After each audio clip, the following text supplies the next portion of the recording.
ભોલે શિવાસ્તુ નારાયણ દેવની જય। આજે આપણે શ્રી નીલકંઠ જ્યોતિષ દર્શન ચિખોદરા ચોકડી આણંદ। આજે આપણે વાસ્તુશાસ્ત્ર પ્રમાણે કઈ દિશામાં આપણા ઘરમાં કઈ વસ્તુ રાખીએ તો આપણને શુભ ફળ મળે તેનું જ્ઞાન આજે આપણે પ્રાપ્ત કરીશું। તેમજ આપણે ચેનલને સબસ્ક્રાઇબ કરીશું, લાઈક કરીશું, તેમજ શેર કરીશું। તો ચલો આજે આપણે વાસ્તુશાસ્ત્રનું જ્ઞાન આચાર્ય શ્રી મહેન્દ્રભાઈ જોડે પ્રાપ્ત કરીએ।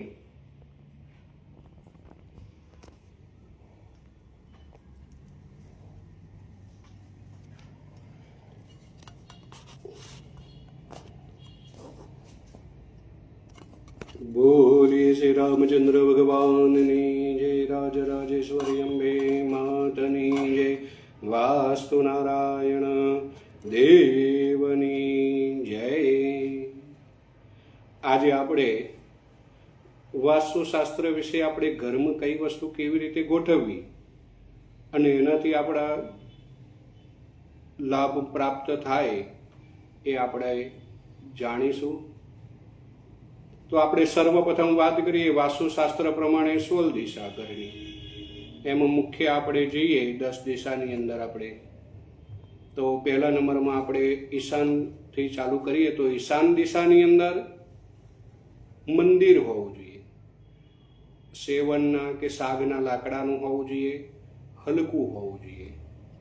એના સિવાય આપણે જોઈએ તો એ મંદિરમાં ભગવાન જે આપણે બેસાડીએ છીએ એ ભગવાનને આપણે પીળા કપડામાં બેસાડવા જોઈએ, બરાબર। એથી આપણે આગળ જઈએ તો પૂર્વ દિશા આવે, બરાબર। તો ભગવાનને આપણે જે બેસાડીએ છીએ એને હંમેશા 2 ફૂટ ઊંચા રાખીએ, જેથી આપણે બેસીને પલાઠી વારીને ભગવાનને આપણે ચાંદલો માતાજીને આપણે કરી શકીએ, સારી રીતે પૂજા કરીને એમની દ્રષ્ટિ આપણા પર હોય। પૂર્વ દિશાની અંદર સૂર્યનારાયણ ભગવાનની પ્રતિમા કે પછી એનું યંત્ર રાખવું જોઈએ અને પૂર્વ દિશામાં લીલો કલર થોડો રાખવો જોઈએ કે કરવો જોઈએ। અને પૂર્વ દિશામાં બારી બારણા રાખવા જોઈએ।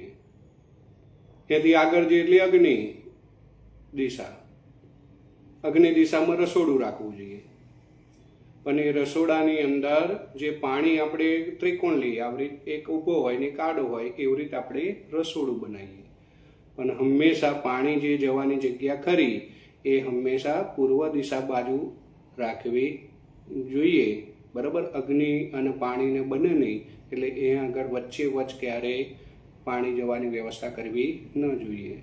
એના સિવાય અગ્નિની લગતી દરેક વસ્તુ રાખી શકો છો, દવા રાખી નહીં શકાતી। આગળ જઈએ એટલે દક્ષિણ દિશા, દક્ષિણ દિશામાં ટોયલેટ બાથરૂમ રાખી શકાય છે।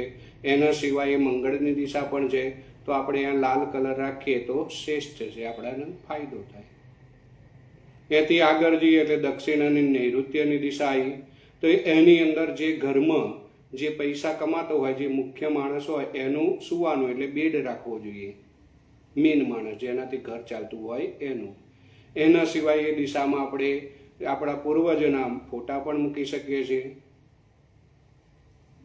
એથી આપણે આગળ જઈએ તો નૈઋત્ય અને પશ્ચિમ દિશાની વચ્ચે નૈઋત્ય ખૂણો રાહુનો છે, એટલે આપણે ભારે થોડી તુલસીની બધું આપણે ક્યારામ કરીએ છીએ એવું એક ક્યારો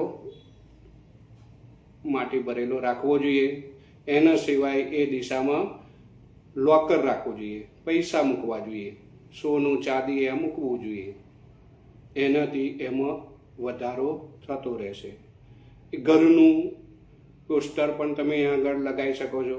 એના સિવાય ખાલી પાણી વગરના પર્વતનું પણ ચિત્ર લગાવી શકો છો ને જે વસ્તુ તમારે જોઈતી હોય એ વસ્તુ એ જગ્યાએ મૂકો તો પણ તમને એ વસ્તુ પ્રાપ્ત જલ્દી થાય છે।